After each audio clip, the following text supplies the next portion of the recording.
Welcome to the Monday update again. It's a little stormy outside at the time of recording, so if there's, a few sound effects or lighting effects out the window there, that's what that's about. But we'll get to our three topics anyway, and glad you joined us for this today. Number one is September 20th, we're going to take another try at having our friend from Guatemala in, Shane Sanderson. Shane, as they call him in Guatemala at Casa de mi Padre, Papa Shane, is intending to be with us on September 20th in our evening service. Now, that's the day of our annual meeting for Heart of Missouri Baptist Association, but we'll hustle back so we can have services at 6 o'clock that night.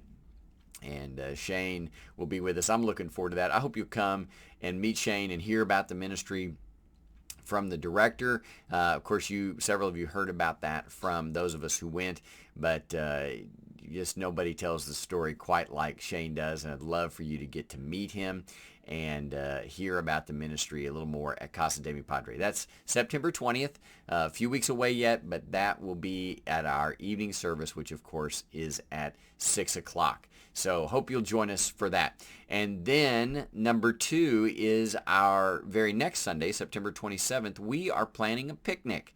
Now, usually when we had a church picnic, we'd put together tables and we'd spread everything out and share all the dishes. And just because of the world we live in right now and the way things are, we're not going to do that. But we're going to encourage you to come to a church picnic. We are intending to have that up at Greenway Park here in Holt Summit. That's where the ball fields are. And you bring your picnic basket for your family, and you provide the picnic fixins and come and join us. That will start about 5 o'clock up at Greenway Park. And the big activity highlight, sometimes we bring in groups. We've done different things with games, and we do encourage you to bring some lawn games that we can play at, safe distances outside, and whatever you might have in the way of those would be great. Of course, again, I'm always a big fan of yard darts, as long as they, sure enough have the steel tips. There needs to be some danger to that. We're kidding about that, of course. Whatever lawn games you have that you would be willing to play with folks or have folks use, we'd love that. But we have a main attraction for our picnic.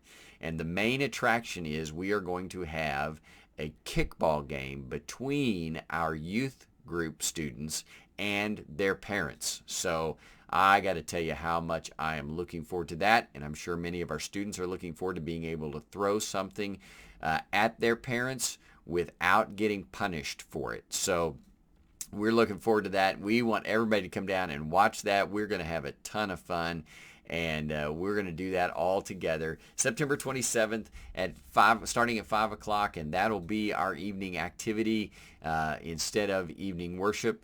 The Sunday school classes that meet during Sunday evening, we have a couple that meet at 5 o'clock, and we'll either need to find a different time to meet that week or just skip that week as we're coming together to enjoy fellowship around the table with our picnic and enjoy some fun time of games and fellowship afterwards. Now, that, of course, depends on the weather, and so we'll keep an eye on that. We kind of have the next Sunday circled. That would be the first Sunday in October for a makeup date if for some reason the weather's too hot to be out or it's raining or something like that. But our plan is September 27th for a church picnic, and we hope you will come join us. We always have a good time at our picnics, and hope you will come and share that time with us as a church family. So, it's kind of a lawn chairs and your picnic baskets, and we'll have a big time outside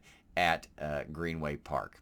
And then number three, I know this will sound odd to you, but I don't always get all the points out that, a passage presents. I know some of you would think, well, you talk long enough, surely you'd get all of your points out in a sermon. But there was one that kind of occurred to me yesterday after the fact as I was talking with a few folks about the message yesterday. Of course, that was Acts chapter 16 and all the places that Paul and Silas and the missionary team were forbidden to go by the Holy Spirit because he had an urgent mission for them in Macedonia and wanted them over in Macedonia, and particularly the city of Philippi. And this thought occurred to me later. Wouldn't it be great if you and I and Union Hill Baptist Church, or just the church as a whole, wouldn't it be great if we were so eager and looking for opportunities to share the gospel that God had to tell us no when he had a particular place he wanted us to go? You realize that's the backdrop. Paul and Silas are trying to share the gospel. That's their singular focus. They want to preach the good news, make disciples, plant churches. They want to go where people don't know Jesus and tell them about Jesus. And it seems a little odd to us, but in that passage he said, no, not here, not here, not here. And then finally, yes, over here in Macedonia. And I just got to thinking about that later and thought, I don't think God's ever told me no about evangelism. That's probably because I'm not near eager enough at it. It would be a fine thing, I think, if we were so eager to share the gospel, to tell people about Jesus, that he had to tell us no once in a while because he wanted us in a particular place. For most of us, of course, he just needs to get us off of stopped, off of doing nothing, get us started doing something.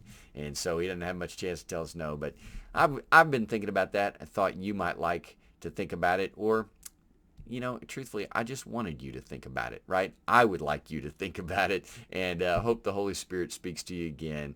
I'm glad you joined us. Kind of a short Monday update today, and I'm sure nobody's complaining about that. We'll see you soon.